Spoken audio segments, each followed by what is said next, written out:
Yes, so we are live. Just gonna give people a couple of seconds to log on, to say hi in the chat before we start officially.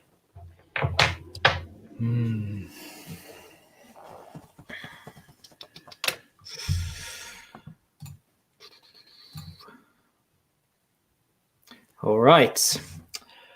Good morning, good day, or good evening to all Juventini around the world. That's what I usually say during my start of this live stream, all the way from California. Well, outside of California, basically. Good morning, I say, to Danny, who is the host of the Black and White and Read All Over podcast. I don't know if it's a name. Do you have a name for the podcast? We do. It's the Old Lady Speaks. The Old Lady Speaks. Yeah, we can. This is the podcast. This is the podcast, and we can credit one of our loyal readers for coming up with one of those names. We opened it up to our community to name it since we didn't really have any ideas, and that's what people like, so we went with it. Yeah, cool. So this is the second live stream of the Let's Talk series. There will be many more to come throughout the season and throughout maybe the next season, hopefully. So last time I did a chat with my friend DJ all the way from India. So that's on the east side. Well, for me, and the west side. Now we do today. So it's Danny on the left, basically from the west. So we have much to cover, Danny. Because first of all, you have both the podcast and you also have the Black and White and Read All Over website. Tell us a little bit about the podcast and also your website. When did it start? And how did you decide to start a podcast? Because, well, since we have already many podcasts out there, but you just went along with it anyway. And I love it for it. I love your podcast, guys. So keep it up. But tell us a little bit about it. I'll start with the website first. It goes back well before where we're currently stationed. We originally were called the Juventus Offside, and that's where I first discovered the blog. And two of my friends were writers on it, and that's where I discovered it. And I knew them through a random Facebook group, and we became friends through that. And then all of a sudden, you find out they're writers and they're writing about Juventus, so you check out their work, and then they find out I'm a writer, so they go, "Hey, you want to join?" And I was a commenter on the blog for a few years, and then started doing maybe a post or two a month, and things in life happen, and you kind of work your way up the food chain. And we made the switch to SB Nation after SB Nation bought the Offside Network, and I took over the blog towards the middle of the 2011-12 season. So yeah, I mean, it's been a interesting ride from that point of view. And podcast wise, we started it around, I believe I was telling you, around April or so, because when there's no games to talk about, of course, it's a great time to start a podcast and try and find stuff to talk about. Yeah. But the lockdown allowed us to get some chemistry going, and it's me and three other of our writers, and occasionally we'll bring somebody else in to hang out for the hour or so of our episode that week. But yeah, it's been fun. And we'd been talking about doing a podcast for well over a year, and we finally pulled the trigger on it, and here we are 20 something episodes later, and having fun with it. And thankful that there's actually games to discuss on a regular basis again. And yeah, our most recent episode, so many things were happening, we totally forgot to talk about the Champions League draw. So I mean, that's we can talk about it now. Yeah, I mean, that just kind of shows how much is going on these days. So but yeah, no, it's been an enjoyable experience, and we're glad to see that people are enjoying it, and the feedback has been really good so far. Yeah, nice, cool. The podcast that you have, you basically cover all Juve in regards to the matches, but I gotta say this is also very because you should say it's like very expert-minded blog podcast, because you have such good takes on many things in regards to the games, in regards to analysis, to the players as well, but also quite a bit of fun in there too, and it's not too long either, so it's like the perfect amount of time. So absolutely, I love it. So Old Lady Speaks. Yep. That's the name. So please, guys, check it out. Both on, I guess it's Spotify. You have it there for sure. I do, and also probably many other platforms as well. All right, so let's get into it. I'm still waiting for comments in the comment section. I see that nobody is watching this live right now. It is embarrassing. I don't know what's happening, but we will go through this. This will be uploaded to YouTube anyway, so the guys, you will be able to rewatch this live. If this is a bad time for you, but that sounds very strange. Sunday night, what's up? Nobody. All right, but we continue, because if you do say that we haven't had any matches for Juve for a couple of weeks or so, you are very mistaken, because we must talk about the Juventus Women. Yes. They played recently. They played today, just an hour ago. They blew the full-time whistle. They won 4-0 against Fiorentina, one of the, I should say, previous big teams. Now they are not so great, as today showed. But I gotta say that since the red card to Fiorentina, it kind of went much easier for the ladies. So it ended 4-0, and 4 wins out of 4, if I'm not mistaken. 5 out of 5. 5 out of 5. Yeah, sorry. So there we go. Perfect start for the Juventus ladies. And Danny, you're one of the few, myself included, and on the English side, who tweets regularly about the Juventus Women.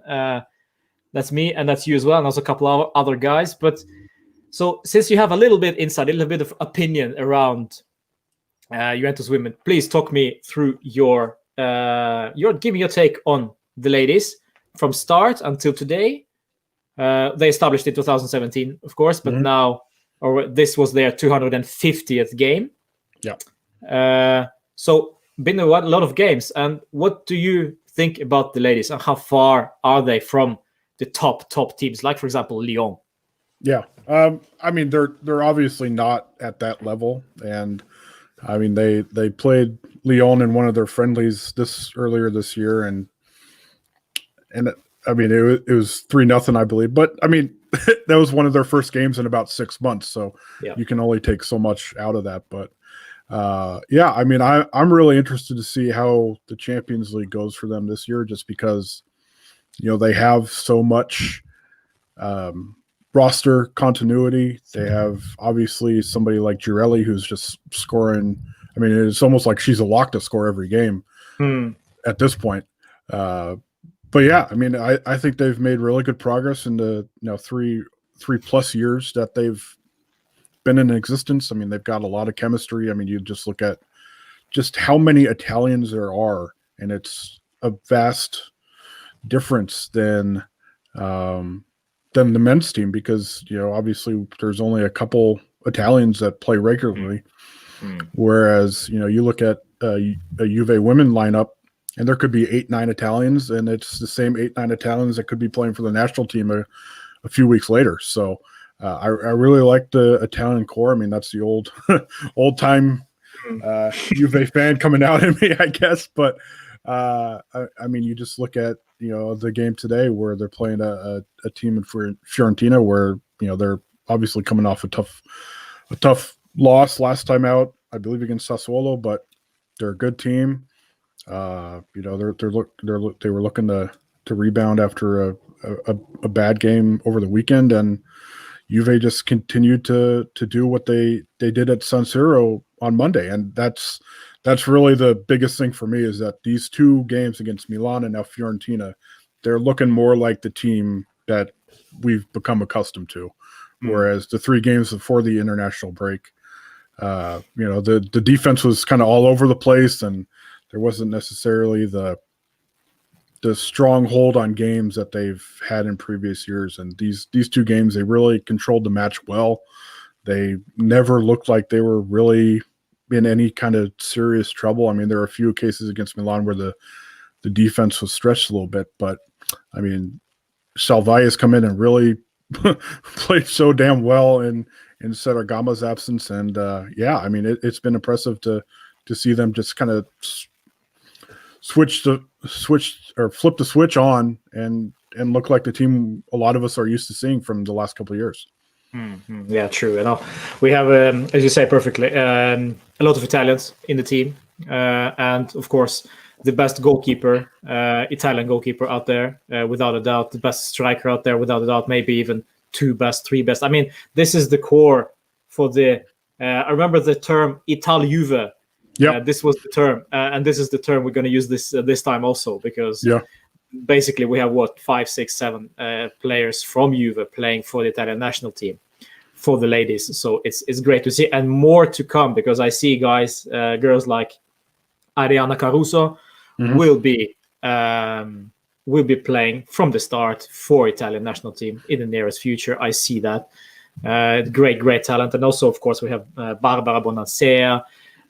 We have guys like Girelli, of course, up top. So they're great players. Of course, as you also say, that this is not the level of Lyon, not there yet, both in structure for the club, but also in terms of the quality. But I think this is something to look forward to. This is something to strive for, to become as good as they are. And I love watching the ladies. I see the comment section. I have already 2 guys here. I say hi to Travis. I said it already in the chat, but I'll say it here as well. And also Martin with a great question already, skipping the 2 ladies, going straight to Chiellini. Yes, in about half an hour or so, Poland will play a friendly against Italy. I believe this is a friendly. And Giorgio Chiellini is not starting. He did get injured during this week, apparently something with his knee, I believe. Yep. So we can skip. We will wait until the Chiellini topic, because we have our own a small segment regarding Chiellini. But yes, he will not be playing this game, not yet anyway. Maybe he will come off the bench. But that's the Chiellini for you. Injured again.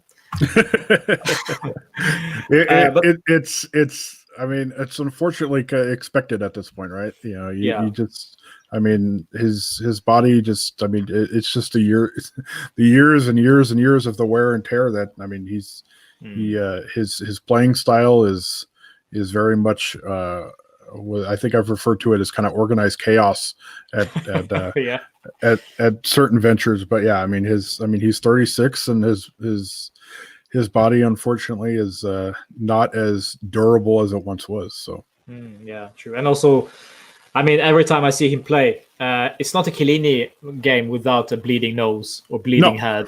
It's it doesn't exist. So yeah, his nose is probably unrecognizable to his mother already. It's so funny. But going back to the ladies, Danny, what do you feel our chances are in Europe? How far do you think we are in terms of in coming to the Champions League, all the way to the semis or the quarterfinals? Because we have been beaten on the first round both years. However, highly unlucky in our second year, because we faced Barcelona. We drew Barcelona straight away and lost 2-0 in both legs, I believe. But yeah, give me your take on it.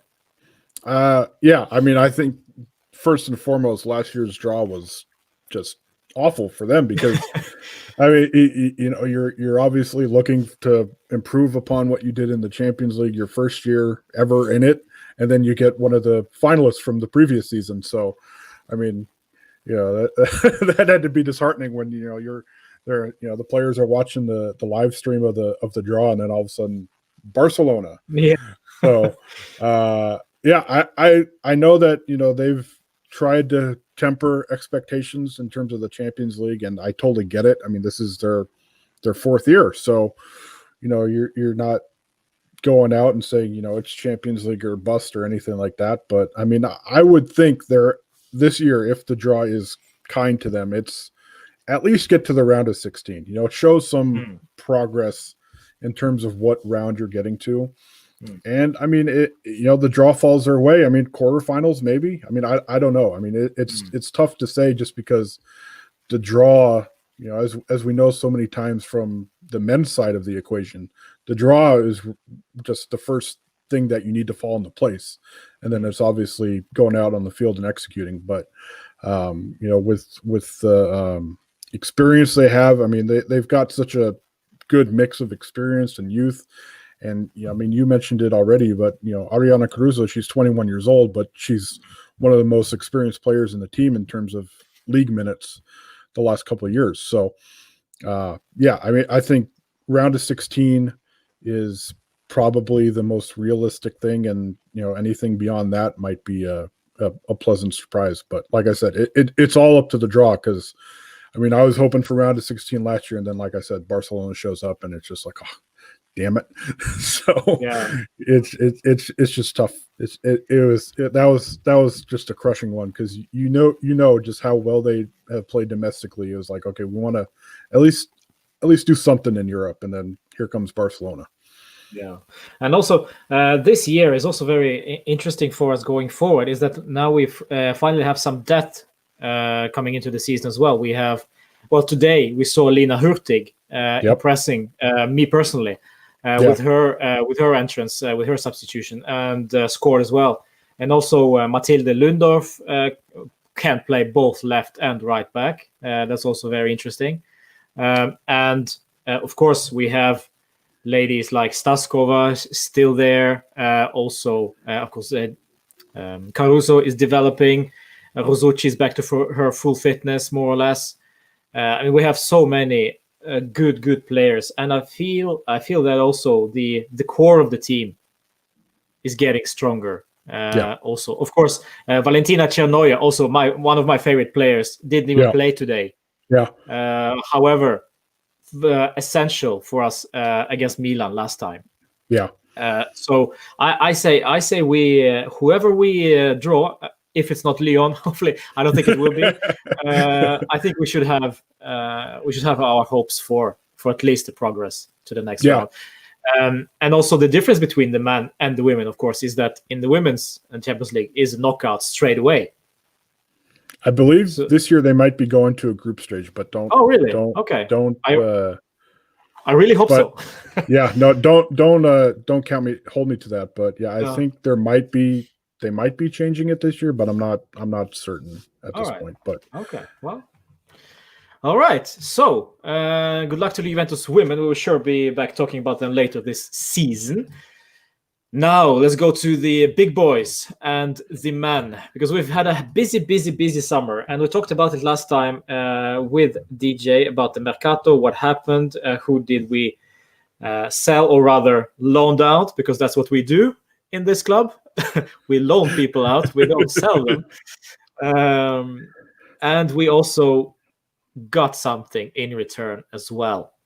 So what is your biggest surprise, Danny, this transfer window, and what's your expectation as a result of the Mercato? What's your take on this? I think the biggest surprise is that Alvaro Morata is back, because we were talking on our podcast a few weeks ago that the kind of the few days before he officially signed, there was only like one or two rumors, and it was kind of sporadic. And you'd hear a rumor, then it'd disappear for a week or two, and then maybe it'd pop back up again, and then all of a sudden it's like, bam, here he is. He's going to be a Juventus player again. Chiesa. I mean, those rumors had been there for what seems like the last year at least. Obviously, the McKinney deal was a lot like Morata, where it came out of nowhere. Because you are in US, so you probably heard of the guy before. I mean, and I woke up to people going, "Wait, McKinney?" And I mean, not that I think he's a bad player. I mean, I'm in the U.S., but I'm definitely more of a my national team allegiances is definitely more towards Italy than it is to the U.S. And that makes me a bad American or whatever. But I'll live You with are it. live.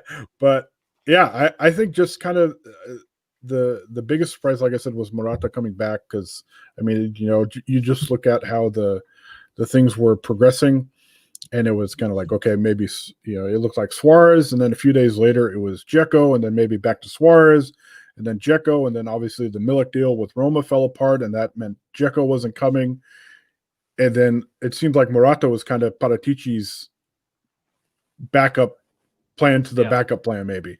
Yeah. And once that stuff fell apart, it was like, okay, Morata's in. And yeah, I think just obviously they're going to have to be creative with how the finances were. You can see how the deals were structured. I mean, McKinney's on loan, Morata's on loan, Chiesa's on loan for 2 years. So there wasn't going to be the huge big money buy that some people might have been hoping for or demanding. But yeah, I think just the biggest takeaway for me, and I wrote about it the other day, is that every player they brought in is, outside of Morata, is 25 years old or younger.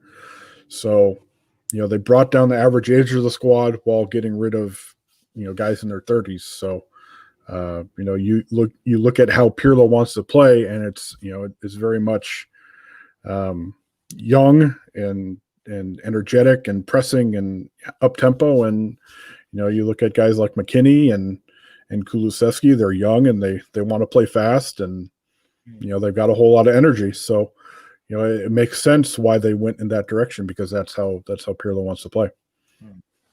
I'm gonna say hi to some guys here. Lukto says hi in the chat. Also, Mirgan is in there, and he has the question for you. What would you rate the Juventus transfers? I guess it's 1 out of 10. What's for 1 to 10? So, I mean, I know one of our more recent articles was about the transfer grade, and I was pretty much in agreement with Hunter, the guy who wrote it. I'd say at this point it's a 6.57, but obviously, you can rate it now, and in a year later it might be an 8 or a 9 or whatever. Yeah. But I mean, you look at the price they paid for Kulusevski, that looks like in a couple of years it's going to be an absolute bargain. I mean, I love that guy already. Obviously Morata, he's got something to prove based on how some people view him. Chiesa, we'll see where he fits in. I mean, is he going to be a winger? Is he going to be a wing back? I'm not totally convinced that he can work as a wing back, but a lot of these deals are just kind of, you need to wait and see, because it's just it depends on how Pirlo really views them in his plans. And I mean, I like the way a lot of these deals are structured, where like McKinney, if he doesn't work out in a year or two, you can still buy him for a relatively affordable price, and then maybe spin him off to a Premier League side who's getting hungry for a player like that. So but yeah, I think the creativity that the club showed was obviously needed, and just I like I said, I like the fact that they brought in some young, hungry guys who are willing to put in a good shift and work their tails off. Yeah, it has been one of the most interesting transfer windows for us, for sure, especially when we have these restrictions from the COVID. We cannot buy that much, when we barely, as I said before, we barely can sell. We're unable to sell because we don't have anybody to sell. It seems that way. At the end, we had a bid from Manchester United for Douglas Costa for 30 million euro or something like that. We rejected that. That later showed to be a stupid decision, because now we ended up only loaning him on the last day of the transfer window to Bayern Munich. But that goes to show that we were just a bit too bit cocky, perhaps that early on in the market. And also my rating was actually 6 out of 10, because yes, the age average is down now. That's a good sign, and also we have fresh faces. It's always nice to see fresh faces. Kulusevski looks like to be a steal right now. However, when it originally was made official, I was very skeptical because he wasn't that great at that time, and then suddenly he hit his form after the COVID. He exploded after the COVID lockdown. So it was absolutely great to see. So there was a good, looks like to be a bargain, as you say, and the fact that we did manage to release Sami J Medical Khedira. Sammy's still around. Sammy's still alive, and thanks to J Medical, he is still there. Now, I mean, this is also a topic to discuss. I mean, Danny, this Sami Khedira nonsense. Why is he still at Juve? Well, he obviously likes his nice €6 million net salary, and who wouldn't? I mean, I make far from that, and I'd love it too. So, yeah, I mean, he's obviously content with his salary. He's not blown away by the buyout proposals that the club brought his way, and yeah, I mean, we'll see if he actually appears in a matchday squad. I mean, that's going to be interesting if he gets the Mandzukic treatment, or if he's suddenly part of the squad again. I mean, he's training. You see him in pictures, and he's there, and he's taking part in things. So yeah, it's one of those things where you get why the player's doing it, because he's on a really good salary, but then it's like, well, if Gonzalo Higuain was able to be bought out, why can't Sami Khedira? So yeah, it's a head scratcher in some ways, and it's totally understandable in others. So you can see both ways, actually, because we have a player who is earning that kind of money, and it's not because of himself. This is not on his fault. This is exactly the club who offered him this contract when he was injured already, when we saw the glimpse of his injuries. And now basically we extended his contract to 2021, and now he's enjoying himself with that fat wage bill without basically playing. Well, right now he's training with us, but how much more can we wait for the guy, and how much can we trust the guy? We cannot. So this is why I say cut the wage bill and say ciao. But apparently we cannot do that. He only wants the money, or he wants the money and to prove himself. So maybe he's a little bit naive to think that he will be able to fight himself into this team. Now he's excluded from the Champions League squad, so he's not in there. So there you have already 3 games at least. He will not be there. Oh, 5, sorry. I think so. It's 5, yeah. 6. 6 games, yes. So, I mean, this is it. It's only Copa games then. I know. And you look at how Pirlo wants to play. That's not the kind of player that Sami Khedira is at this point. I mean, maybe 5-6 years ago he'd be able to handle it, but I mean, not Khedira in his mid-30s, who isn't as mobile as he used to be. And also, there are also rumors that he will not be playing for the first team, but he will be featured for the under-23s. And I say, what a steal from under-23s team! Yeah, that's in the third division. That's looking great. But he's probably making more than that roster combined. Yeah, indeed.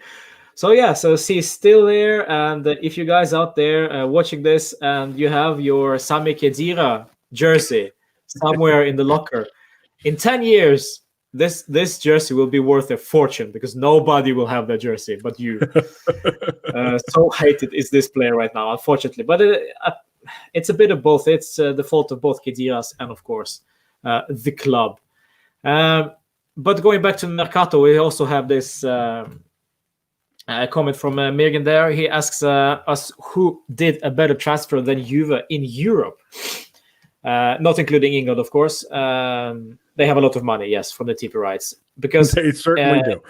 They certainly do, yes. And he has seen a lot of criticism from the Juve fans regards this transfer market. We've covered this a little bit, but in terms of globally, let's say according to La Liga and Bayern Munich, because I don't want to rate anybody else from the German league because it doesn't matter.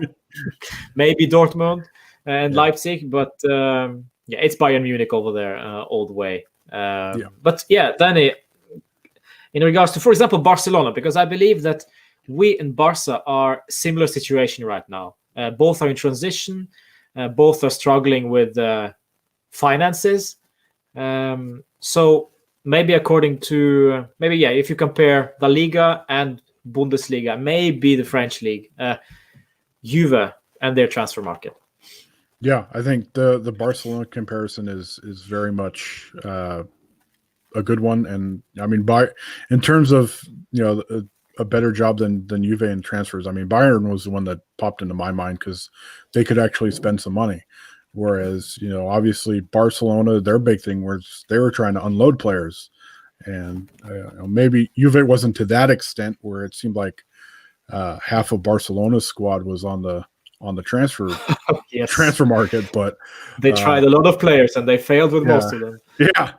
But I mean, I saw one joke on Twitter before, I think it was on deadline day, and it was like basically like, you come to Barcelona with an offer for a player and it could be, 20 million less than what they might be worth, and it was just like, okay, deal. So I think, like I mentioned earlier, Juve's creativity in the market was pretty good to see, just because their arrivals are mostly on loan, and they're kind of banking on that revenue coming back in a year or two once hopefully the pandemic dies down and people are allowed back in stadiums and they can get the match day revenue and everything. So it's Juve did better than most clubs, not England included, but I think just the economic restraints that so many clubs are under these days really prevented a lot of clubs from doing much of anything. And that's the unfortunate thing. I mean, the volume of rumors were still there. It was just the actual business that clubs were able to do wasn't like previous years. Yeah, there has also been a lot of criticism to Fabio Paratici in regards to his role in all this, and a possible transfer for him to Roma after this transfer season. So in October, November, he will be transferred to Roma. Those are only rumors, far from confirmed. But the talk is there. But his work during this transfer market is nothing less of, I say hard work. I'm not saying it's very impressive, but I'll say this is hard work, because it takes a guy to release Matuidi, even though Matuidi wanted to go himself, but also Higuain and Khedira worked with him for weeks. That didn't happen, but still he worked a lot. And on the final day, De Sciglio, Rugani, Douglas Costa all left. I say maybe, of course, there are many staff members in the backstage that we don't know about, but I say Paratici needs to get a credit for this one, for this hard work that he has done to do what he did. And also it can of course backfire lately, but right now I see that as a necessity. We need this. We needed to do this to cut down the wage bill, to cut the cost. And luckily for us, some clubs out there accepted this, like Rennes, like Bayern Munich. Those clubs helped us at this very moment, and Lyon as well with De Sciglio, even though those wages are far from huge, but still it helps in the long term. And also Daniele Rugani, De Sciglio will get that playing time that they, especially Rugani, crave. Really. So I say this is a great job from Paratici, even though it's 6 out of 10 for me. But with the chips that you've got, this is what you have to do. This is far from perfect. Of course, I would have preferred, in my personal opinion, I would have preferred Dzeko up there, because I think that this guy offers us something unique, something we don't have in the team. Morata hasn't been playing football for 2-3 months after their Champions League exit against Lyon, was it, I believe. So I say this is, of course, going to be a rusty player coming in. And Dzeko was already ready, and he knows how to score. He is a unique player. Suarez, I hate the guts out of this guy, so I don't want to see him at Juve, and I don't care how good he does at Atletico. But yeah, that just didn't seem like the kind of fit that really made sense at all. I mean, just the player himself. I mean, he's a great goal scorer, or at least he has been in years past. But he's in his mid-30s now. He's not the player he once was, and he's also injury prone. We remember his knee injury during last season. So yes, Mirgan, I hate Suarez as well. We have a lot of those guys. We have a lot of those guys out there. Thank you, Mirgan. It's true though. There are a lot of Juve fans that don't like Suarez, and basically football fans, because he has a tendency to dive, to cheat, and also, well, I'm not going to go down the biting road, because we know about his biting and all that, but I think it hasn't happened recently. But still, it's not a likable player. No, he definitely isn't. I think just going back to the talk about Paratici, he was expected to do the job of improving a squad under just really tough circumstances to begin with. I mean, he didn't have much money. He's obviously trying to have players leave where there might not be as many clubs interested in them as years past. If this is a couple of years ago and Sami Khedira is on potentially trying to get bought out, does he have an option back in Germany or wherever? So, how many clubs can't afford the kind of money he might demand now as compared to a few years ago? So, I mean, Paratici was really, tasked with improving a squad and getting it younger and bringing down the wage bill when, the money just isn't there. So, like I said, that's why he had to be really creative. And I mean, I think he did a pretty good job, all things considered, knowing that this year is not like anything we've ever seen in our lifetime when it comes to, the transfer market in a pandemic with very little money available. Yeah. And certainly when we actually reopen everything and revenue will start coming in, then we'll have eventually something to work with. But so will do other clubs, like those that Mirgan are saying there, that Bayern, Real, Barca, Dortmund, Atletico didn't do anything special. He says, well, of course, this is down to COVID. So it will be an interesting season for the Champions League as well, where I can see teams that are gelled right now will do good this season, like Atalanta, and we'll come back to those other teams a bit later. But this is maybe this is the season for Juve. It's careful. I'll be careful to say this, but we don't know. But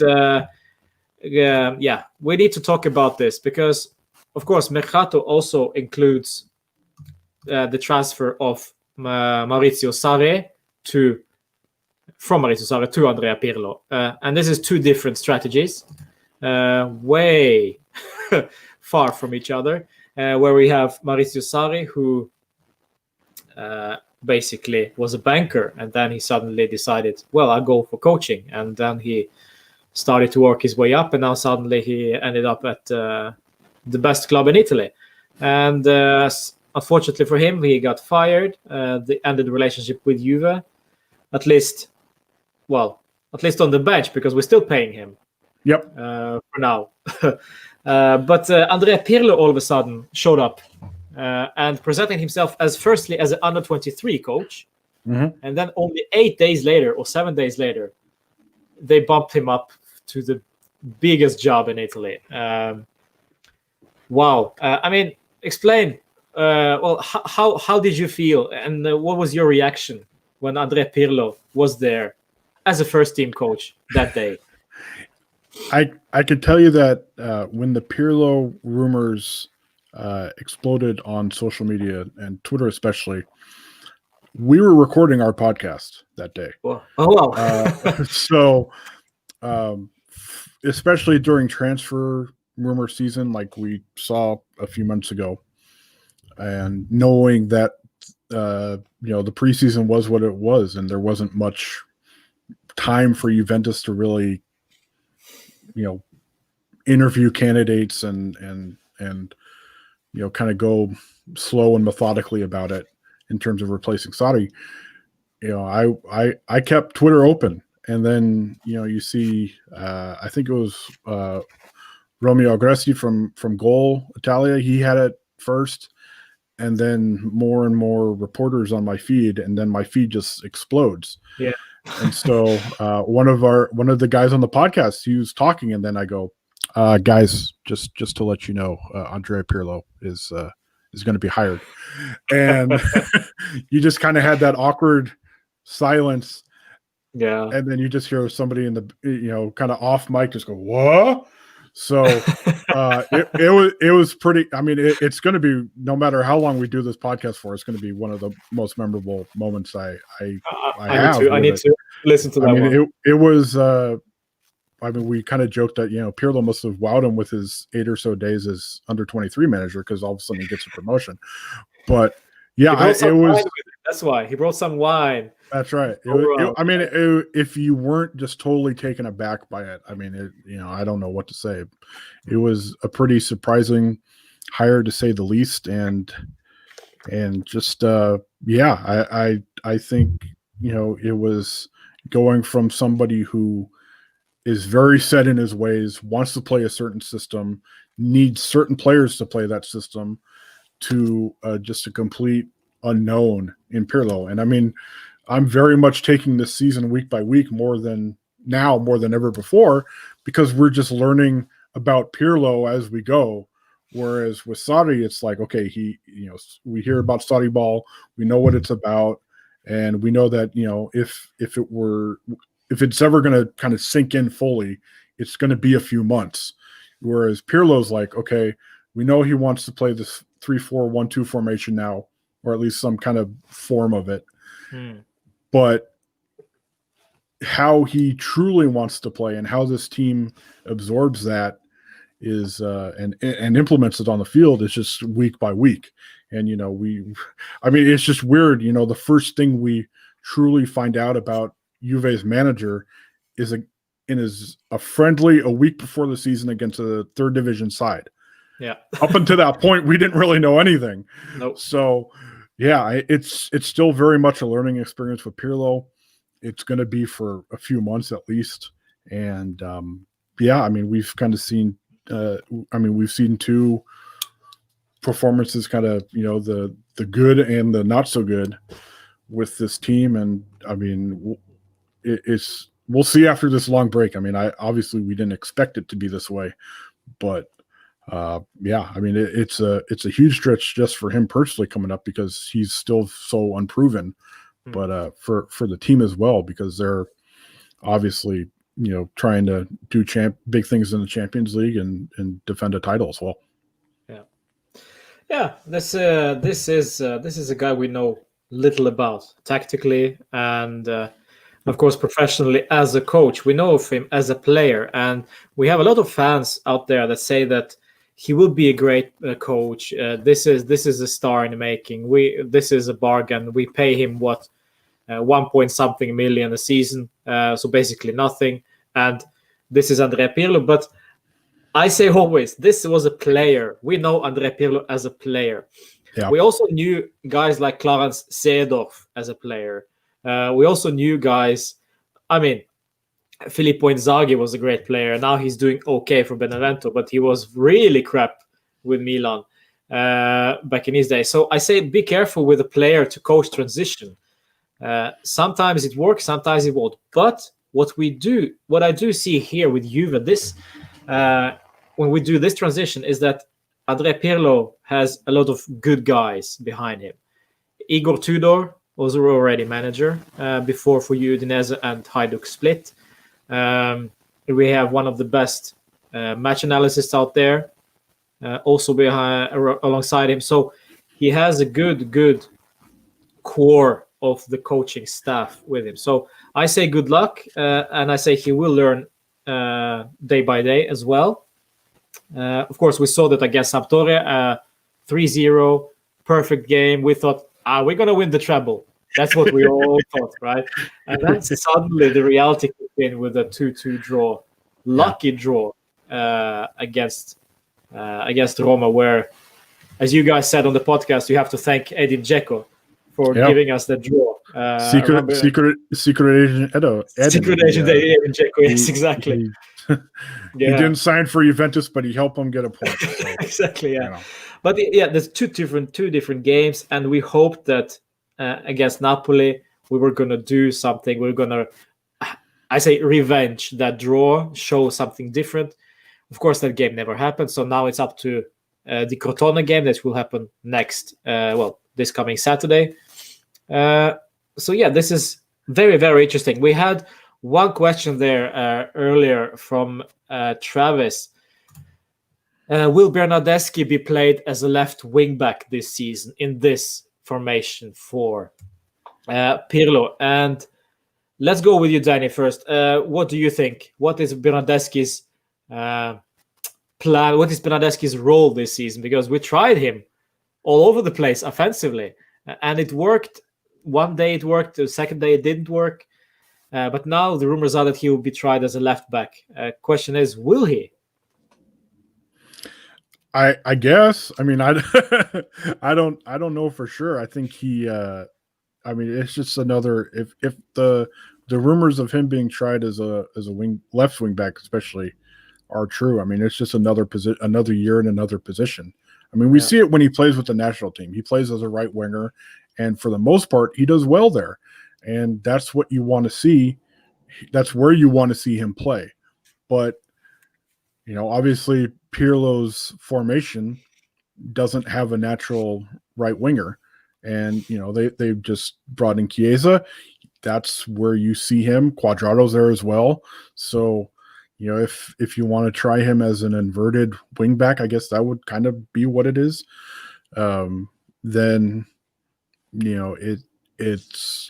it's a deal where he's not expected to be the starter, so there's not kind of that reliance on him knowing what his health has been.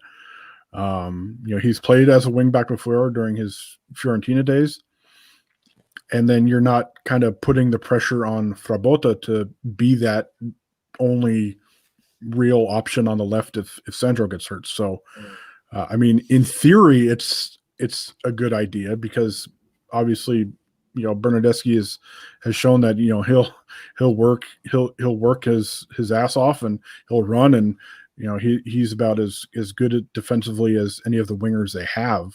But unfortunately, he's never been able to settle in because he just hasn't been played in one position for a long stretch of time. And even when he was a trequartista last season under Sarri, you could just see after a few games he just didn't feel comfortable there. And yet Sarri just kept going and going and going. And obviously that really seemed to hurt his confidence.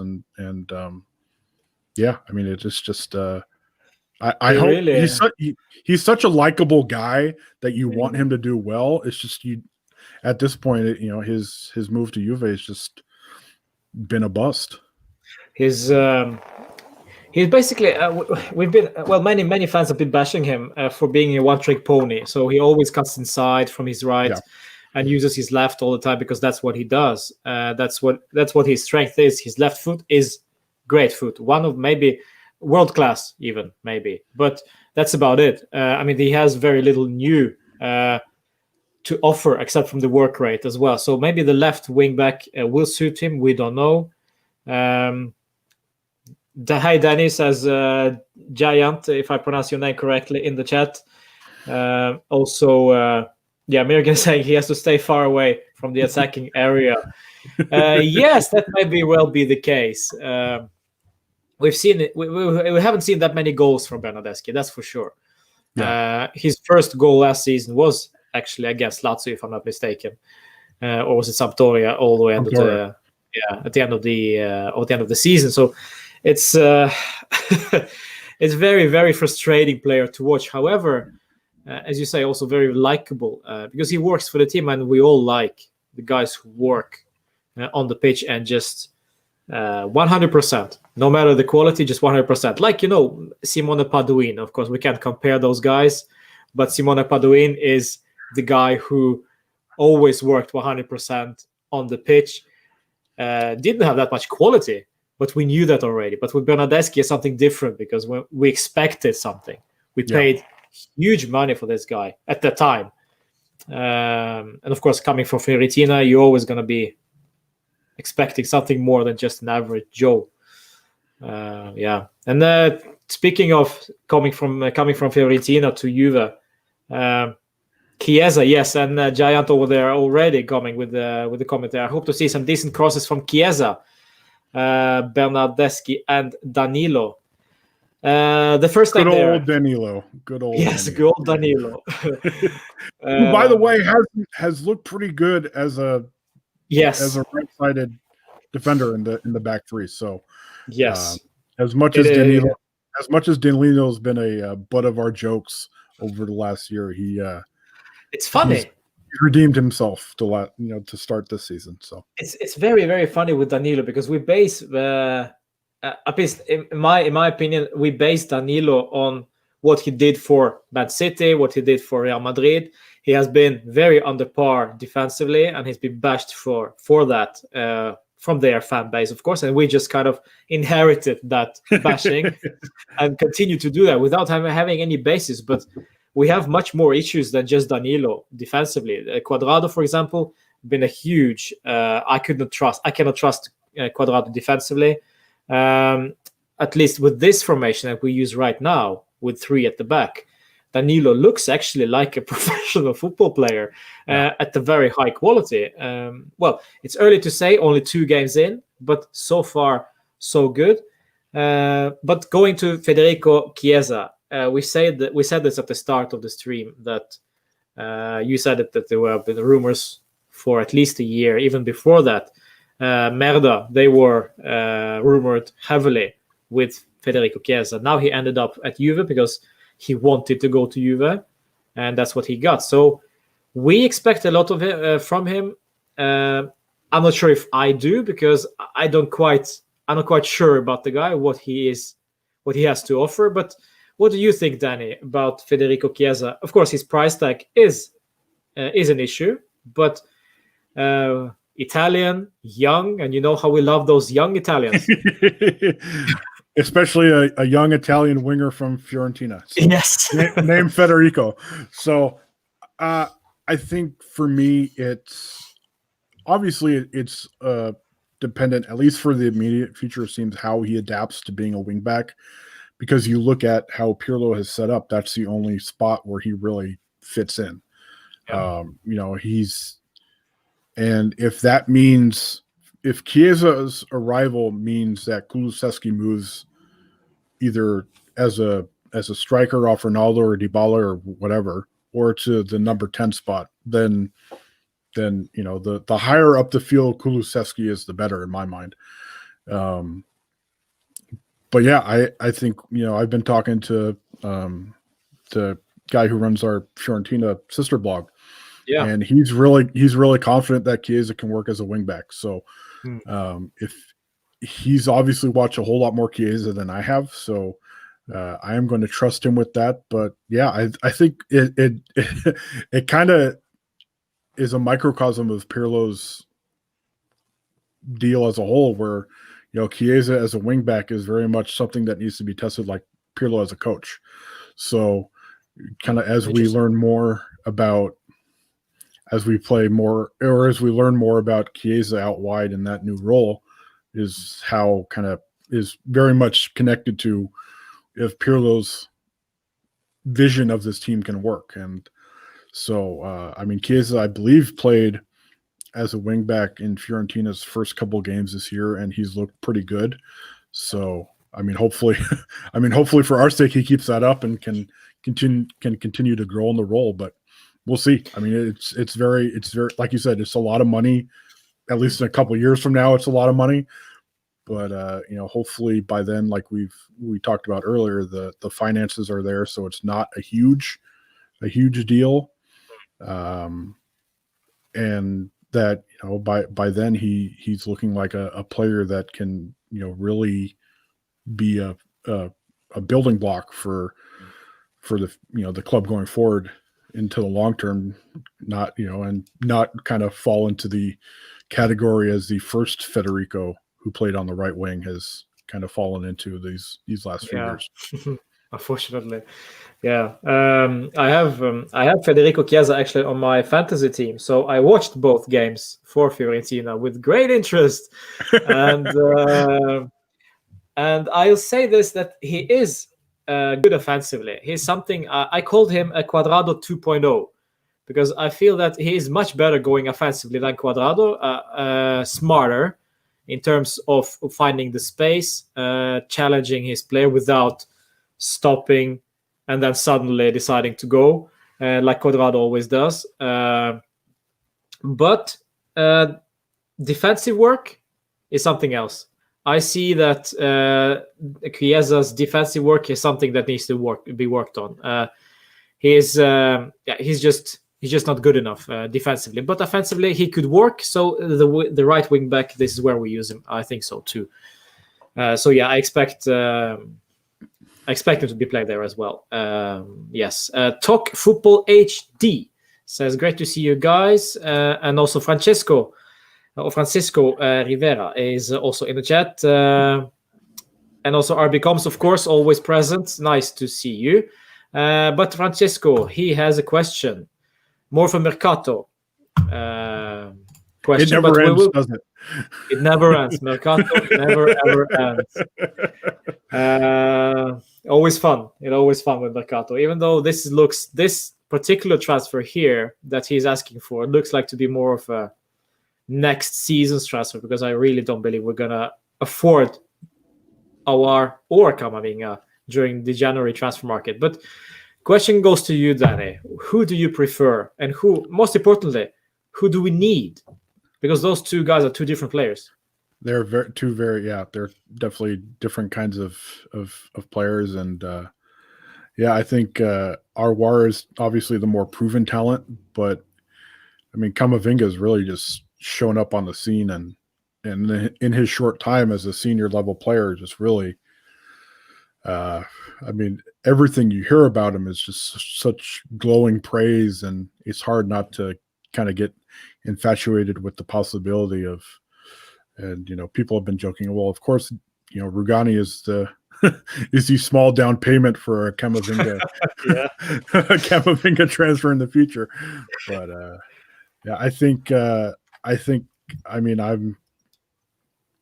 it's hard not to get blown away by what Camavinga is, 17, 18 years old. So by that kind of talent, at such a young age. But I think right now I'd probably go with the more proven guy in Aouar. It's funny to say that he's the older guy when he's still early 20s. Yeah. You can't go wrong with either of them, even though they are different players. But yeah, I'll go with the more proven guy at this point.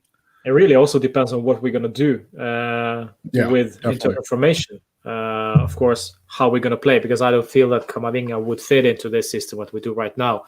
We are basically packed in that position with Dybala in there, also Kulusevski, like a number 10 role, So this is where I think Camavinga could play, because I don't feel that we have, since we basically loaned out, sold, I hope we don't see him again, but Douglas Costa is at Bayern Munich, so that means that we won't be using the pure wingers anymore. Yeah. And even though Chiesa is a winger, he will be used as a left wing back, right wing back. So yeah, Aouar for me as well, but he will cost us just as much as Camavinga would, I think. Yep. Yeah. No, I mean, what the rumored price was 50-60 million for him. And that was in this economy. So I mean, if you try and view things which these days is rather hard into the future in terms of what transfers might look like as revenue starts coming back. I mean, 50, 60 million might be on the low end in terms of what Lyon will be asking for him next summer. So yeah, exactly. It's not going to be cheap either way. That's for sure. Also, he was heavily linked with Arsenal during the summer. Luckily for us, they got Thomas Partey instead. So I feel that if they do go after Aouar, it will be pointless because they have already the kind of player in the team. Of course, if he fails at Arsenal, maybe they consider Aouar again. But maybe we'll see some other teams in there also. But I believe some transfer gurus said that he already preferred Juve. Yeah. At the start. So we'll see. We'll see what happens. Maybe he will join us. But then again, who do you leave behind in our midfield? Because we have such huge midfield, and I'm not talking about Sami Khedira because Sami Khedira. Well, you stole my answer because I was going to come in with Sami. Yeah, exactly. But I mean, we have Arthur Bentancur. You have Ramsey in there. Let's put him in there as well. Rabiot also, and then suddenly Aouar is coming in, perhaps also, and McKennie. Don't forget about McKennie. Yeah. So we need to sell somebody if we are going to get Aouar back, because we basically have a lot of players in the midfield. Yeah, I mean that's the common line of thinking says Ramsey because he's on a high salary, he's older than the other guys, so and then that might open up the number 10 position for others. Plus, you throw in Ramsey's injury history, and who knows? Oh, yes. I mean, who knows how long he'll. At this point, I mean that was one of the things where after Sampdoria game, it's like, all right, he seems to be rejuvenated, but how long is it going to last? So, I mean, that's and it's just a tricky thing where Juve suddenly has so many solid young midfielders. It's like, okay, well, do you want them to grow together as a group, or are you going to bring in the kind of bigger, splashier kind of transfer to add to what's already there? Mm-hmm. We have a comment there from RB Combs. He's a big fan of your work, Danny. So well done. Well, you have already a fan. I got one. Nice. One, at least one. Yeah. Now many more. Then of course, many more.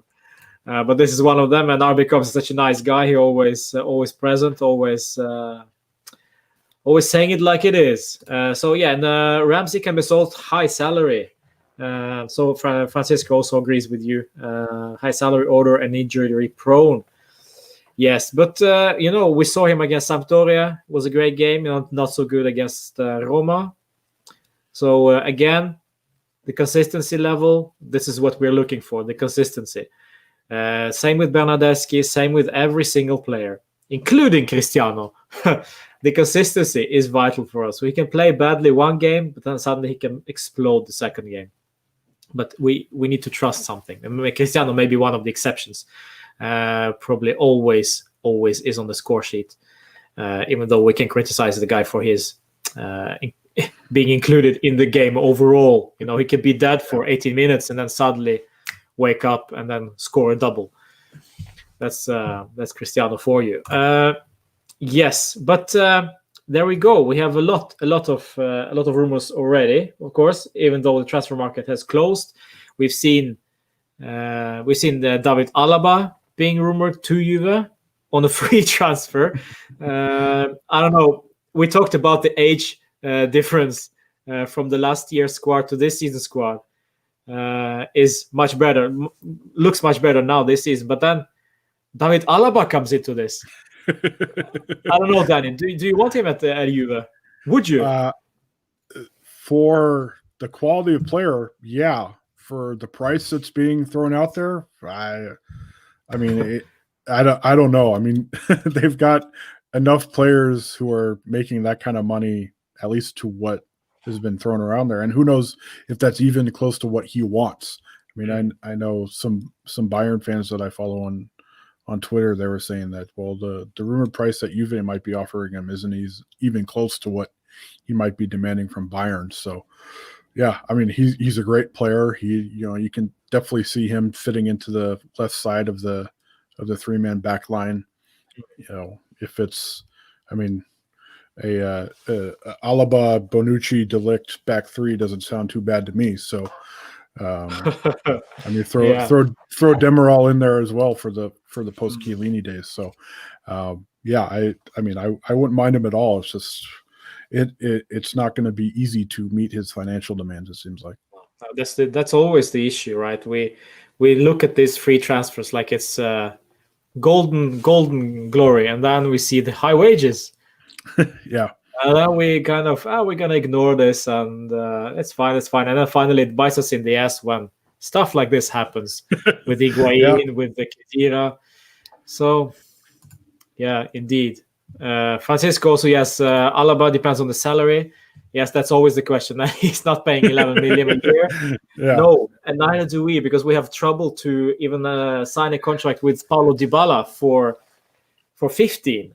Even though we only offered him 7.5, that was the last thing I saw, and then we haven't heard anything about his contract renewal. So yes, 11 million a year, not gonna happen. Hopefully, The Dybala contract extension is definitely something that I expected to be done months ago, and here we are in October, and it's still not resolved. So. What do you take on Dybala in general? Do you think is this the season for him to show himself as a true world-class player, or? Yeah, I mean, for the kind of money he wants, definitely. I mean, it's definitely you want that kind of salary, you want that kind of, the club to show you that kind of loyalty. Obviously, it's a big thing, but yeah, I mean, I've obviously been a fan of him for a while, so hopefully he sticks around for many years to come. But yeah, I mean, it'll be interesting to see. He showed last year that, and I mean, going back to his early Juve days, the closer he is to goal, the better he is, because that, he can set you up as much as he can do it himself. And I mean, he showed in the last year with Allegri where he's just so wasted out wide. And as much as he kind of drifts out wide naturally, you get him closer to the goal like Sarri did, and he's got the capability to be that kind of difference maker that he showed to be a lot like last year. But I think kind of is he compatible with Ronaldo stuff is kind of overblown at this point, because I mean they we don't know in terms of how Pirlo wants to play, just how that might fit. And I mean, you throw in somebody like Kulusevski, who is just such a natural playmaker too. That's a lot of offensive firepower. But as we've mentioned on our podcast, you got to think about the defensive aspect of the games too. If Pirlo wants to press. So, it's very much a two-way kind of team now, where just having kind of that all attack mindset, or that offensive leaning attacking front is it probably won't work, because like we saw against Roma, I mean, you can't leave so much of the defensive responsibility on Weston McKennie or Rabiot, or when they start getting regular minutes on Arthur and Bentancur. So I think I mean, Dybala's talents are obvious. I mean, everybody can see it. It's just a matter of him, Pirlo now really setting him up to be in a position to just be the player we know he can be. Yeah, and we saw the lineup that was posted when we're supposed to play Napoli. That was great, by the way. Yes. I loved how my Twitter mentions were people overreacting to the lineup. I'm like, the game's not going to happen. Why are you getting mad? Yeah, I wanted actually Gigi Buffon and Wojciech Szczesny playing as the top strikers. Okay, I'm glad I wasn't the only one then. Yeah, just for fun, just for fun. Now, to be serious, that lineup actually showed me where Pirlo. I really hope that Pirlo wasn't bullshitting us, with that lineup. I really think that was the lineup he was going to field if if Napoli would have showed up. So there was actually Paulo Dybala next to Cristiano all the way up front, if I'm not mistaken, and Kulusevski behind them in a Ramsey role, I believe. Or no, was it? I think he was out wide on the right. He was out wide on the right. Yes, he was. But the fact is that Dybala is considered as a striker closer to Cristiano already speaks volumes about what we are to expect. What was a bit more worrying, of course, is the fact that Kulusevski was as the right wing back, and Cuadrado was again on the left, which any of us understood. McKennie is going to be crucial physically, imposing, and also correct with the ball. Nothing fancy, just the correct play. Yes, we've talked about this, that McKennie will be interesting to see how he does this season. If he works out, this will be a bargain. Yeah.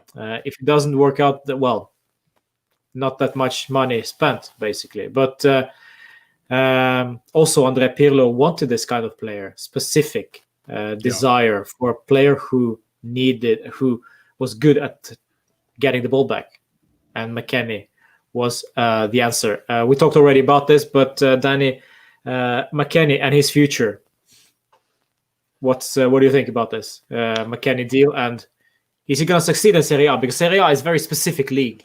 Yeah, he's talked about it already. I think it was an interview on ESPN the other day where he's just saying how much more tactical Serie A is than the Bundesliga, which obviously that's playing right into a kind of a cliche that we hear about Italy, where it's very much the tactical kind of league. But I think it's one thing with McKennie. It's about expectations, because you know what kind of player he is already, and people seem to be kind of associating him.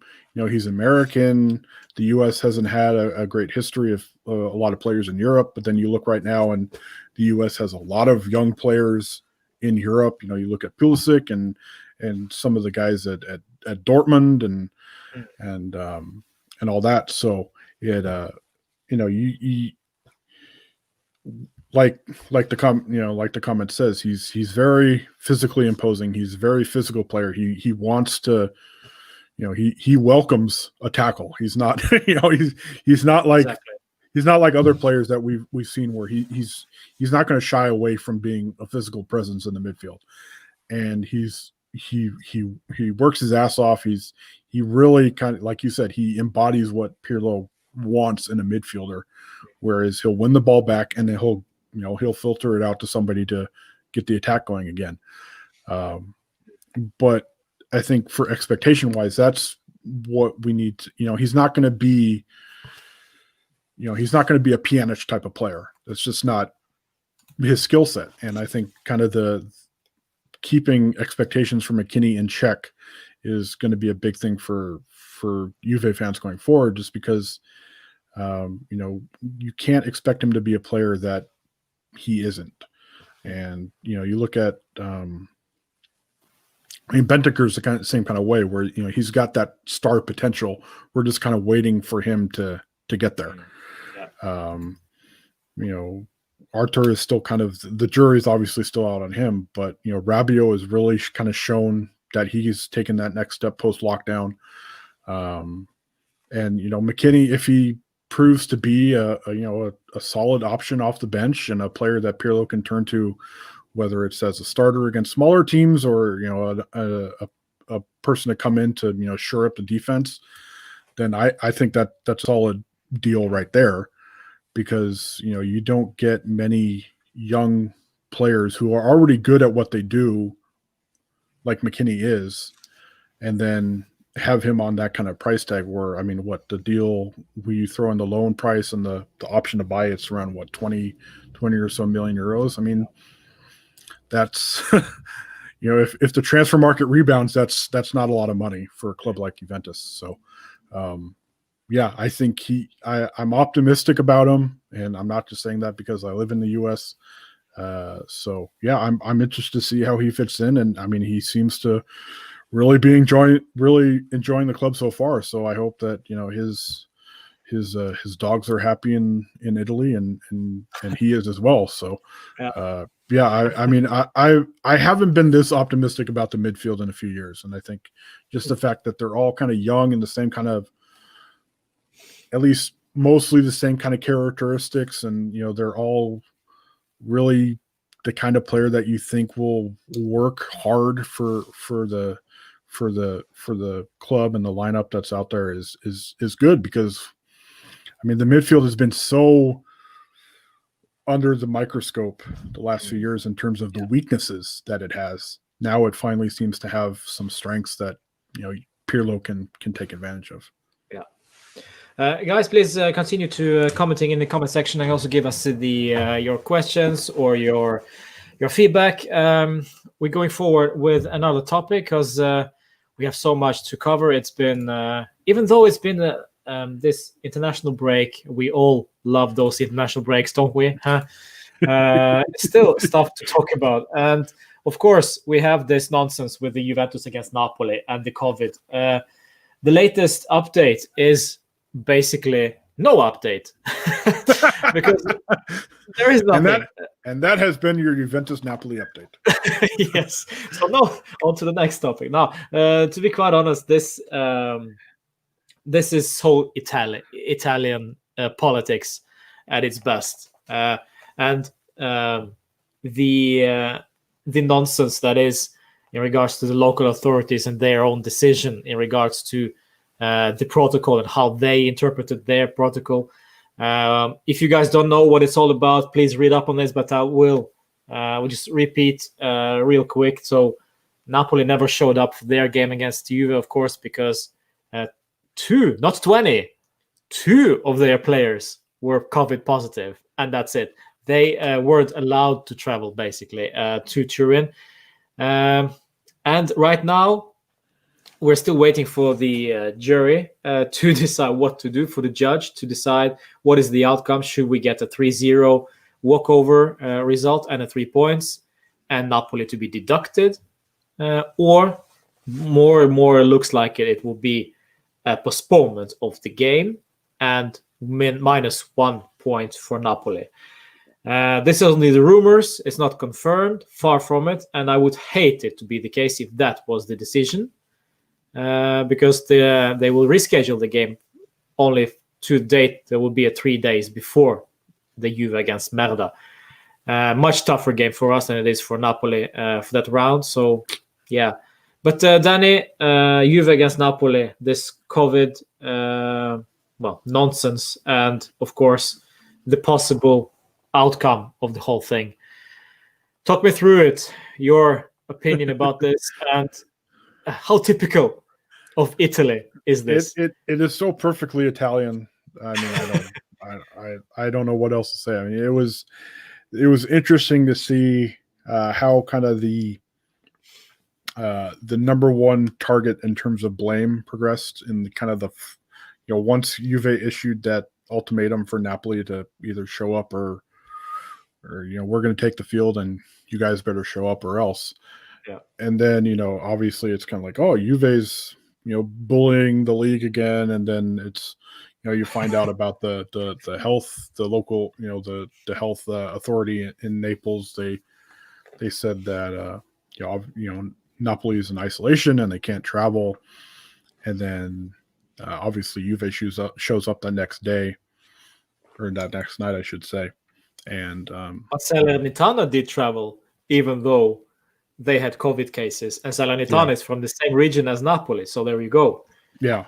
And I mean, Juve was in isolation as well because there are 2 cases in their, I think in their business side of things came up. So they went into isolation as a precaution. But and then, as that night progressed, it's like, okay, is Napoli the villain in this? Is the league the villain? Is this? And then you kind of, go through the health protocols. And I mean, just the fact that they allowed Genoa Napoli to be played seems like the biggest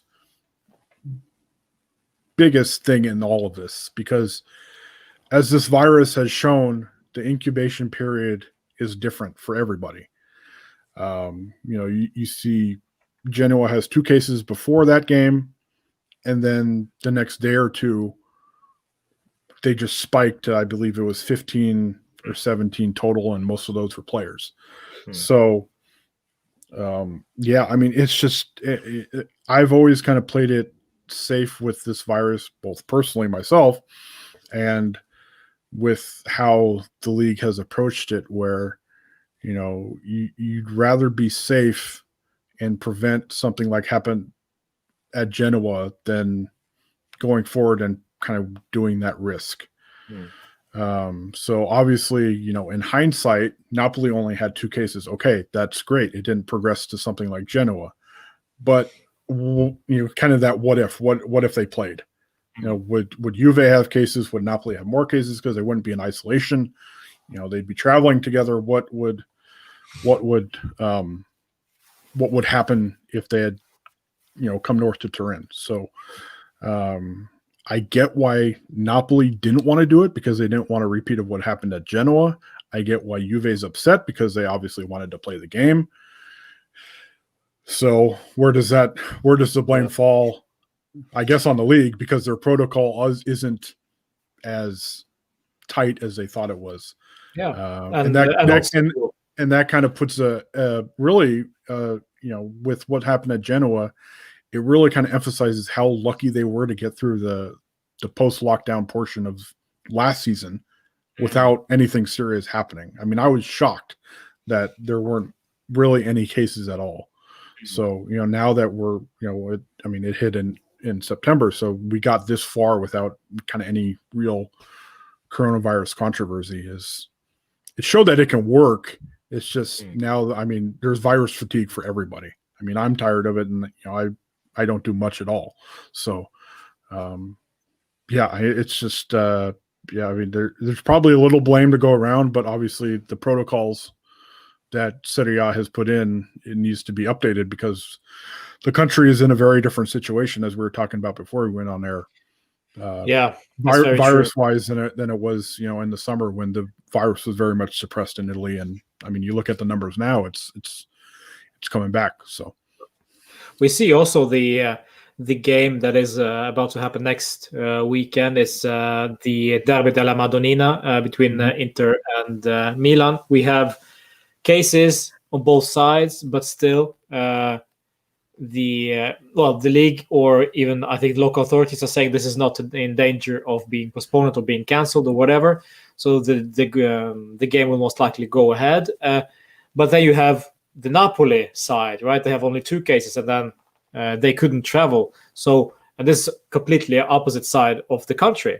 However, the case is still the same. They have COVID positives, but not on the same level. So, of course, it's open to interpretation, and this virus and the results are so dynamic. One day it could be very few cases, next day a lot of cases, and who decides what, right? So there should be, as you say, there should be clarifications all over the place, and how to deal with the results of the COVID test. So if it's positive, what do you do, right? And should they cancel the league? That would be a disaster. Both financially and entertainment-wise, of course. But also, if they are considering to turning it around and doing a playoff, that's also not a financially smart idea. So probably they will go ahead with this season. At least I hope we do finish the season like it is, and then it will play the factor of how depth is your squad to tackle these issues. So if you have players like, let's say Cristiano gets the COVID test positive, and let's say Dybala gets the COVID positive the same week, we still have Kulusevski and Morato to play with. So they're still good players, of course not at the same level, but I say maybe teams like Inter, who are very reliant to guys like Lukaku and Lautaro Martinez, if both are out, they will significantly weaken the squad. So there we go. Francisco also has the comment that Napoli should have played. They have good team and Rino as a coach. With Juve doubts, it was a stupid decision. Yes, and that's a very good point, actually. This was easier for us to say yes to the postponement because we were not in a good position. We came off against 2-2 against Roma, struggling. And now we're playing a good side, Napoli, who thrashed Genoa 6-0. So it would be dangerous for us to play against Napoli because they were the form team of the Serie A. So yeah, maybe it's okay that it was not played that day, of course. But we have a lot of questions coming in the comment section. Of course, nice to see. So here is a topic from Daniel, my good friend Daniel. Here is what I would love to hear from you guys. Morata should not be a starter yet. Danny, do you agree? Yeah, simply because if it's 4-3-1-2 or 3-4-1-2, I should say, I get my numbers mixed up all the time. Try typing it out. Yeah, I think you look at the two best strikers, and it's Ronaldo and Dybala. So obviously Morata is the odd man out. It's just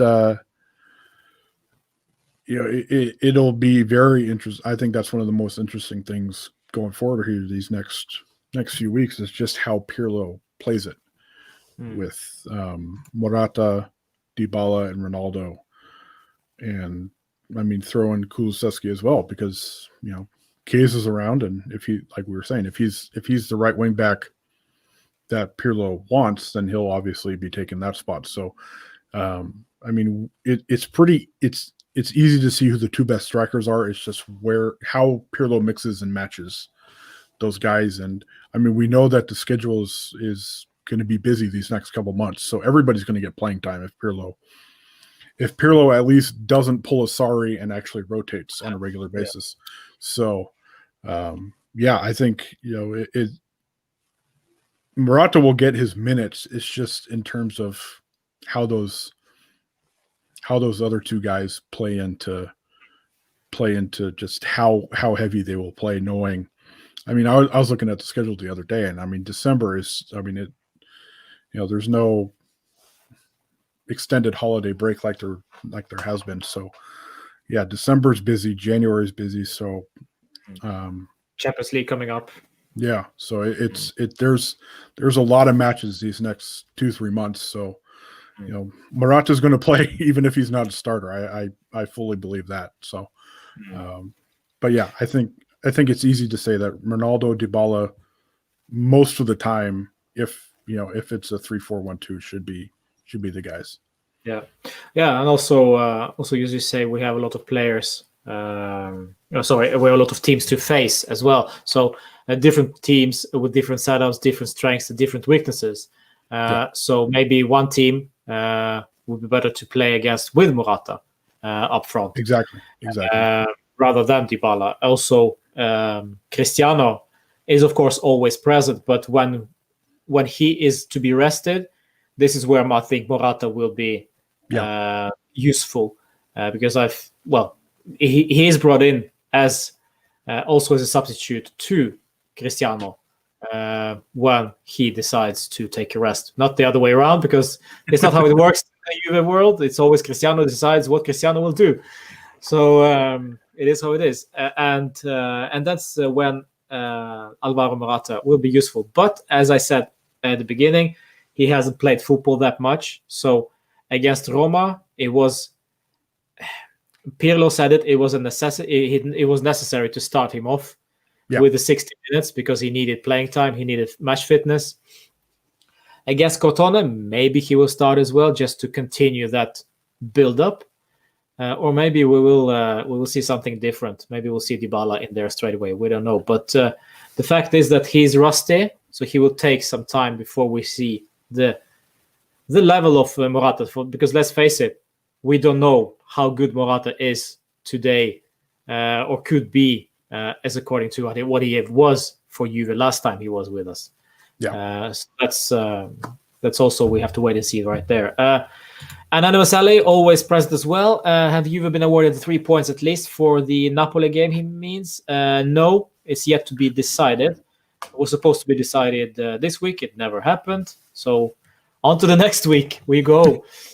And if a good question, yes, if Juve gets a 3-0 win, who would be awarded the 3 goals? Well, Danny. Carlo Pinsolio, that's who gets the goals. I'd love that. I'd love that. Let's say Carlo Pinsolio, hat trick. A screamer from 20 meters. And that's right. Yeah, I'd love it. I'd love it. Also, question from the same user. Also, any updates on Dybala, Demiral, and Delict? Well, as we said earlier, Dybala was to start against Napoli, so I believe he is fit. Also, he's with the national team right now, I believe. Yes. With Argentina, so he is good enough to play. Delict is far off from it, but he is training. He's back, at least at the training ground, so he is with the team. And Demiral is there. He had been there for a while, but he just can't play. Can't get any minutes yet. Danny, why do you think that is? We brought up something on our pod a few weeks back because I think one of our, we have a segment to wrap up our pod every week with Twitter questions, and somebody asked about Demiral, and I think one of our fellow writers, Sam, brought up a good point. Is just it could be a case of obviously he's still in the process of coming back from his own ACL injury, like Chiellini has been for the past year. But how comfortable is he really in a back three? So that might be why there's kind of a slow play of him, and more playing time on the right has gone to Danilo. But I mean Demiral's on international duty. He's with Turkey, so he's getting playing time there. And I think there is an amusing picture of him talking with Emre Can the other day that I saw. Yes. Speculating, so who knows what they were talking about. But but yeah, I think Demiral, it like we were saying with Morata, it's only a matter of time before he gets his minutes, because the fixture list is what it is to close out the calendar year. And then Delict, I think it's probably November at some point. I don't think we have an exact kind of date in November, but it's at least a few more weeks. I think he's partially training at this point. So it's really tough to say with these injuries, especially with the Ligt one is a very specific one. So it's and as we saw last year, it's very much with his style of play. He's so physical. And he's very much like Chiellini in that way, where he's just you don't have to worry about him giving 100%, because he's going to crash into just about everybody. But you just don't want him to rush back, because I mean he's 2 months out from surgery now, so I'm sure he's getting a little antsy at this point. But you just want him to make sure that shoulder is completely ready. And you don't want to risk a repeat of that, because as we saw, I mean it just lingers, and anytime he went to the ground, post lockdown, you're just covering your eyes and hoping that when you take your hands away, he's not still lying on the ground and exactly the same reaction I had as well. I was like, my heart was racing every time he went to ground and held his shoulder, and it was like the guy went off the pitch, got treatment, and then I thought, he's out, he's done. Yeah. But then man just comes back in and battles. I don't know how many times I wrote it. I do the on our blog, I do the thread that goes up, a half hour or so, or after full time. And I don't know how many times I wrote about his pain tolerance. I mean, I had a buddy that I played with in college that had pain tolerance, and he kind of like Delict, where he went in for a tackle, he landed awkwardly, and he ended up breaking a couple of bones in his hand. He didn't know about it until a couple weeks later, just because his pain tolerance is so ridiculous. So for Delict to play through that, and I mean, he was playing so often, over the summer as well. So, Yeah, I mean, we knew the surgery was coming just because it had been so long after the initial injury, but to play through that, he's that one. The tape that he had all around the shoulder as well. Yeah, I mean, you could just see it. You know, there were some games where you could just see the tape falling apart because he had played. You know, he had gone in for tackles or whatever had happened throughout the course of the match. But yeah, his pain tolerance is just ridiculous. And this is why also he's become more or less a fan favorite for this, for the fact that he never gives up and he doesn't care. He rather cares about the 3 points rather than his own body at that point in time, of course. Even though he's young, of course, and he will learn about this and all that. But there's something about the guy. And of course, his quality on the pitch is without a doubt world class. I do believe so. But also off the pitch, it looks like a very serious dude. He's what, 21, 22, 21? He's 21, I believe. Yeah. It's nothing, but he looks like a beast. And also with the fact that he captained the Ajax side, the fact that he was one of the best younger defensive outlets out there, and decided to join us rather than Barcelona. Yeah. It's very interesting. But yes, I wish him good luck, and I really hope to see him in the lineup sooner rather than later. Talking about the lineup, Danny. Yes, we have Huzaifa. I'm not sure if I'm pronouncing it right. Hi to you as well. Chiesa is a good signing for Juve. You say, we hope so. That's what we do, because we don't know. We really hope so. Of course, he will wear number 22. Yeah. For us, the number, if I'm not mistaken, previously worn by Asamoah. Kwadwo Asamoah. That was the last time anybody wore that for us. But the lineup and our defense, we talked about Demiral, we talked about De Ligt. Leonardo Bonucci, however, he's been criticized heavily. He's playing right now for Italy, but he's been heavily criticized for his weird defending. And that's one way to put it. Yeah. I mean, if De Ligt comes back into the team, would you rather have Bonucci in there, or would you go with Chiellini, Bonucci, De Ligt, and bench Danilo? Of course, the choice would be easy one, but come to think of it, when you think of how Danilo has performed, is contrary to Bonucci, it'd be maybe an interesting talking point. Yeah, I think in a perfect world, and Giorgio Chiellini's health wasn't such a giant question mark at this point. From left to right, Chiellini, Bonucci, De Ligt is, very appealing to a lot of people, because obviously Bonucci, you look at his best years at Juventus, came in a back three. He's obviously able to pass out of the back that in the same way that obviously Chiellini can. I mean, De Ligt is good on the ball, but I don't think he's as good as Bonucci is.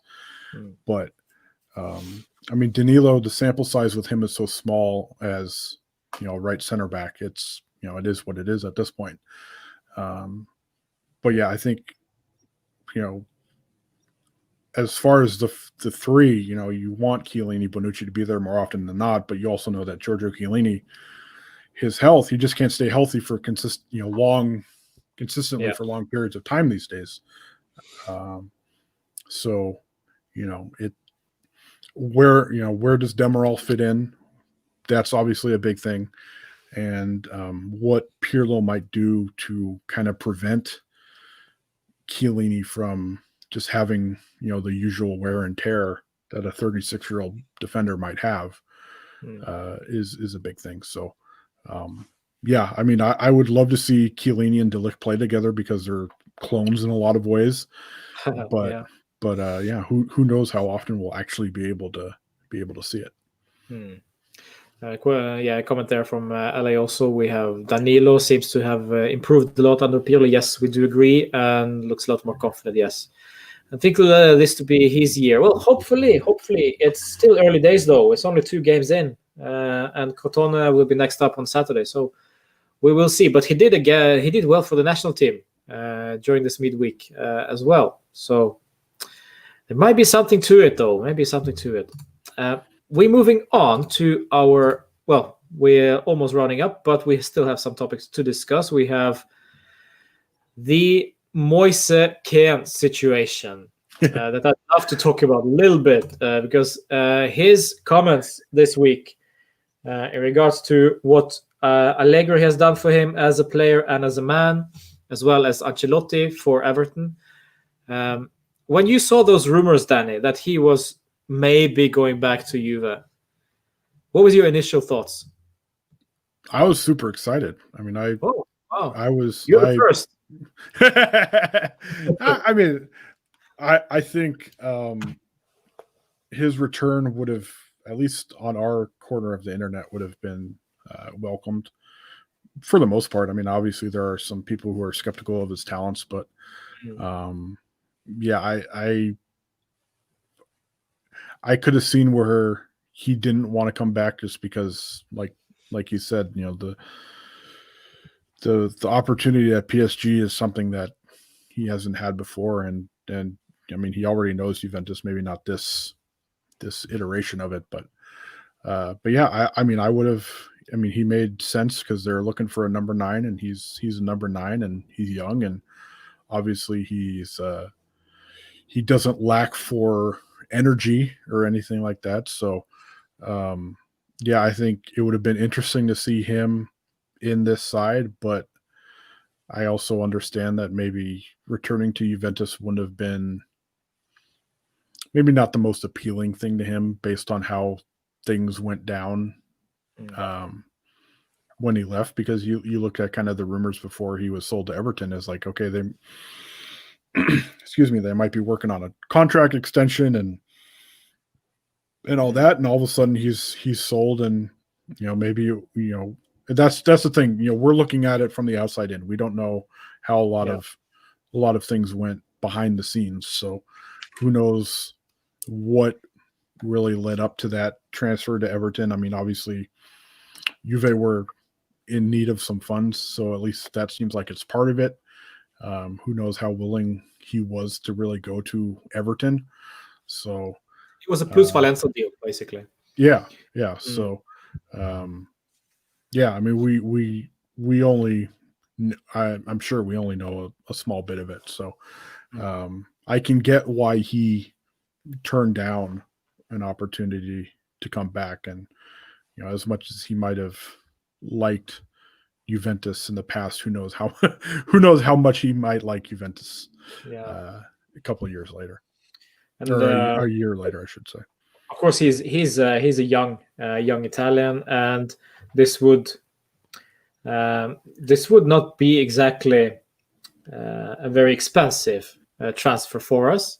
Rather, right now it looks like it is Morata that we have loaned, and then he will become an obligation to buy or option to buy, I believe, at the end of the loan deal. But with Ken, I mean, for him it would be very economical loan, so to speak, because he has not that high wages, and the transfer will probably be a loan, like it is right now the case also with PSG. So yeah, interesting. But the quality, Danny, that's the real question. Is it there with Moise Kean as a contrary to Alvaro Morata? That's the real kicker. Yeah, he's very much like Morata, where he splits a lot of opinions. Yes. So I mean, it seems like there's kind of no middle ground with Keane. You know, it's either you're a big fan of him, or you know, you're just like, I don't know. Yeah. So yeah, I think, I mean, you know, it seemed like having somebody like Florenzi at PSG helped him kind of understand what that was about too. I know he mentioned that he talked to him, who, you know, moved a few weeks ahead of him to Paris. So, but yeah, I mean, you look at the attackers that PSG has, and it's like, well, if you're going if you're thinking of more playing time, well, Neymar, Icardi, on and on and on. It's not like, it's not like you're gonna be first choice, most weeks. Still, he said that he didn't care that much for Everton, or basically he isn't that sad about moving from the Premier League. That's also an interesting take. Yeah. I mean, it didn't seem like his experience at Everton got off to a very good start to begin with, and didn't get much better as his short time there went on. So, I mean that makes sense why he was obviously looking to go somewhere else, and I think it's just a dry loan too. So it's not like it's not like he's going to permanently move to PSG or anything. I mean, I would be really surprised if PSG slap some 50 million on the. I would be very, very surprised. But very few Italians actually do very well in Premier League lately. I see the very few, especially strikers. The last striker I remember did well in Premier League. Well, actually, maybe Gianfranco Zola. At best, I mean, Patrick Cutrone, if I'm not mistaken, he played for Wolves. I mean, that was a complete failure. Also, Moise Kean as well, complete failure. So, basically, I can't remember anymore. I'm struggling to I'm struggling to think of any. Yeah, it's weird. So, but yeah, you have the money when somebody comes at you with 30 million for Moise Kean from the Premier League, and you have just have to take it because it's one of a kind deal. It looks like. So that's why it was so weird to seeing not 30 million for Douglas Costa not being accepted for Manchester United. But that's how it is. All right, Danny, we got to round up. This has been great fun. For sure. We need to do this some other time as well. Maybe change the rules. I don't know. We'll see. But guys, thank you so much for watching this live stream. Was not many people, surprisingly so, but expected much more. But okay. That's fine. I'll do a giveaway next time, and there'll be a lot of people there. I promise you, for sure. But it is how it is. But thank you so much, Danny, for joining. Anytime, good luck with your podcast and good luck with your website.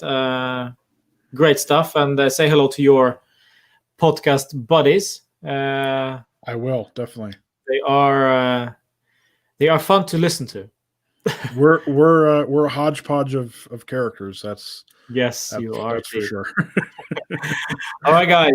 Enjoy your evening, and I see that Italy has 0-0 at halftime with against Poland, so no surprise there.